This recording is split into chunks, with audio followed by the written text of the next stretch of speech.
હાલમાં ઈરાન અને ઇઝરાયલ વચ્ચે યુદ્ધ જેવી પરિસ્થિતિ છે તેમાં ઇઝરાયલને અમેરિકા સંપૂર્ણપણે મદદ કરી રહ્યું છે, પરંતુ બીજી બાજુ ઈરાન એકલું પડી ગયું છે।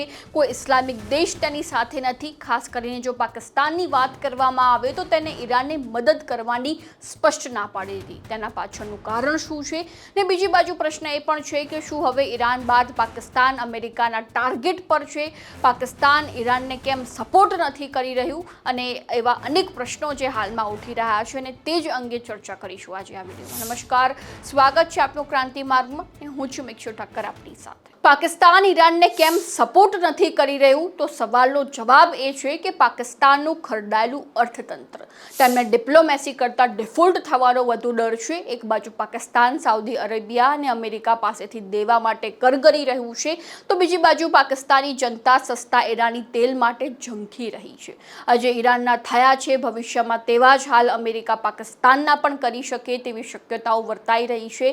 વાત એવી છે કે ઈરાનના પરમાણુ કેન્દ્રો પર અમેરિકા અને ઇઝરાયલે હુમલા કર્યા પછી ઈરાને પાકિસ્તાને ન્યુક્લિયર મિસાઇલ્સની માંગ કરી, જેમાં પાકિસ્તાને મદદ કરવાની સ્પષ્ટ ના પાડી દીધી। પણ આ સ્થિતિ બિટવીન ધ લાઇન્સ કહી શકાય છે કે પશ્ચિમી દેશો માટે પાકિસ્તાનનું ન્યુક્લિયર કન્ટ્રી હોવું ખતરનાક સાબિત થઈ શકે છે। પશ્ચિમમાં એવો પણ ગણગણાટ થઈ રહ્યો છે કે જો પાકિસ્તાન આંતરિક રીતે ભાગી પડે અને પાકિસ્તાનમાં કોઈ કટ્ટરપંથી જૂથ દેશની ધુરા સંભાળી લે તો તેના 150થી વધુ ન્યુક્લિયર મિસાઇલ્સ આખી દુનિયા માટે માથાનો દુખાવો સાબિત થઈ શકે છે।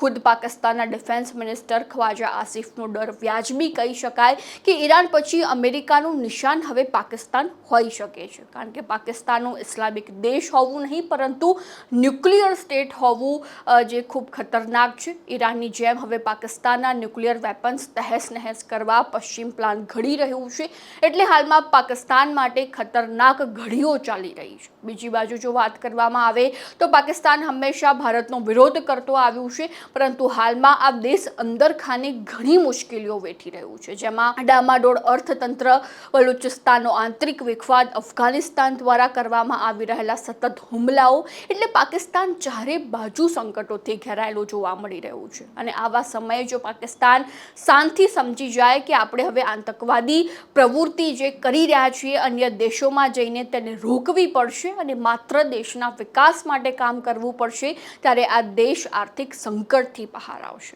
અને આવી જ અવનવી માહિતીને ખાસ જાણવા માટે ક્રાંતિ માર્ગને સબસ્ક્રાઇબ કરવાનું ભૂલતા નહીં, ફોલો કરવાનું ભૂલતા નહીં।